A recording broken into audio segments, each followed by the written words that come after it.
What's going on, TRC? You're here today with Subie Shaves, and I'm thrilled to have you. Today we're going to be doing a quick tip video on how to lather. We're going to be using Arion and Evans. This is Warrior of the Howling Fjord. It's a softer shave soap, and I'm going to be showing you how to use a bowl and brush to get your lather to absolutely be hydrated, thick, and protective. Take a look here. Absolutely fantastic. That is 100% shave soap, and I'm going to show you how we do it in a cheap bowl with just a brush. It doesn't matter if you're using a synthetic, a badger, or you're going crazy with some boar. Does not matter. You're going to be able to develop yourself a fantastic protective lather. Come with me on the Subie Hat Cam angle. I'll show you how I do it. And here we are with Warrior of the Howling Fjord by Arion and Evans. Today we're going to be showing you how to use a soft base soap to lather in a bowl format, right? This is a cheap Walmart plastic bowl. We're going to be talking today about how to use one of those bowls to lather your soap on the daily. I like this option because it's cheap, it's effective, and it really doesn't require the use of anything special, right? Most people have one of these bowls laying around. This one was a Walmart bowl, and what we're going to do is what I've been doing is just letting the soap sit like this and kind of warm up in my water because it's plastic, it floats, which I kind of like. I think it makes it really easy to use. Going to be using a boar brush. You can see here, this is a boar brush. It's been sitting for about 3.5 minutes now. It's full of water. And what I like to do is I just like to grab my hand like this and simply wring the brush out. I find that gives me a little bit better accuracy with how much water is still left over in the brush. Then after that point, I shake it a couple times. Doesn't take a lot. 3 or 4 times, and there you go. We are still plenty of water down here, but it's definitely less water up here. What that's going to do is allow us to push the soap from the side of the bowl here all the way up into the base of the brush here. That's really the first step to lather. You want to load your brush, right? We're not going to generate a lather to start. What we're going to do is load the brush. And I want to mention, I have been loading this side of my bowl like this. I don't put the soap down here because what ends up happening is that soap tends to slide around, moves around. It doesn't have like the pressure to keep it in place. And for me, I end up wasting a lot of soap when I put it in the bottom. It just something that happened. And for me, and when I started loading the side of the bowl like this, much easier, much faster loads.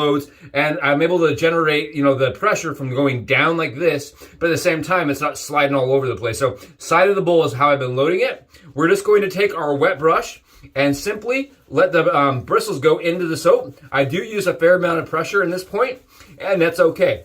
It's okay to use pressure at this point because we're not generating a lather. We're not trying, you can see nothing's getting foamy or anything like that, but we're getting all the soap into that top of the brush by letting it splay, right? We're moving it from the top, front of the brush all the way to the back of the brush by letting it splay out and grab the soap off the rim, right? Again, that is my method. This is something that's worked really well for me, is loading the side of the bowl and then just kind of letting the brush pick up the soap from the side and go off the side of the bowl rather than the bottom of the bowl.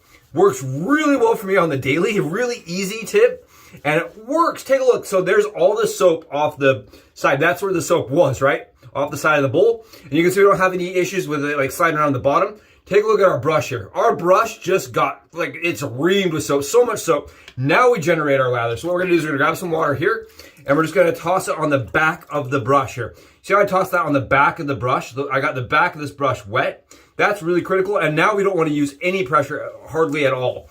Does not require a lot of pressure if your brush is loaded correctly. You can do this with small bowls, you can do this with large bowls. It doesn't really matter as far as how big your bowl is. I find bigger bowls make it so that it's a little bit faster lathering process because you have more surface area. If you think about it, surface area is going to allow more friction. It's going to allow a lot less passes of circular movements to generate more lather. I'm not using any pressure. You can see I'm just letting the bristles kind of whip as they want. Really light pressure. And our goal consistency here is nice, thick, hydrated lather that is kind of almost, it's goopy. You'll hear the term pudding. I feel like pudding can be inaccurate because you can find people when they're cramming the brush down, right? They will generate too much air into their lather, and then that airy lather becomes very unworkable, right? It's a transparent, it doesn't provide the protection, and it doesn't provide for a great shave. So the goal here, little bit of pressure, as light of pressure as possible, avoid air bubbles, and you're trying to get a lather that will kind of look almost runny. You can see here we are getting that close good stuff right there. Take a look. You can see that it's not like stiff, it's not transparent, and there's no bubbliness to it, right? That's getting really nice. Again, we're going to go with a little bit more, just a little bit more water, and that's okay. It's important to note how much water we're using. It's going to be dependent on how much soap you loaded, right? We loaded quite a bit of soap. I'm a head shaver, a face shaver, and a body shaver, so for me, I load a lot of soap, so a lot of water is necessary. Take a look here. Take a look at this stuff. This is the stuff you're looking for. It's stuff of dreams. That right there is stuff of dreams. It's not hard to do. It was easy. It was fast. And with those couple tricks, right? Light pressure. Don't put air into your soap. And make sure you load your brush at first and then generate your lather.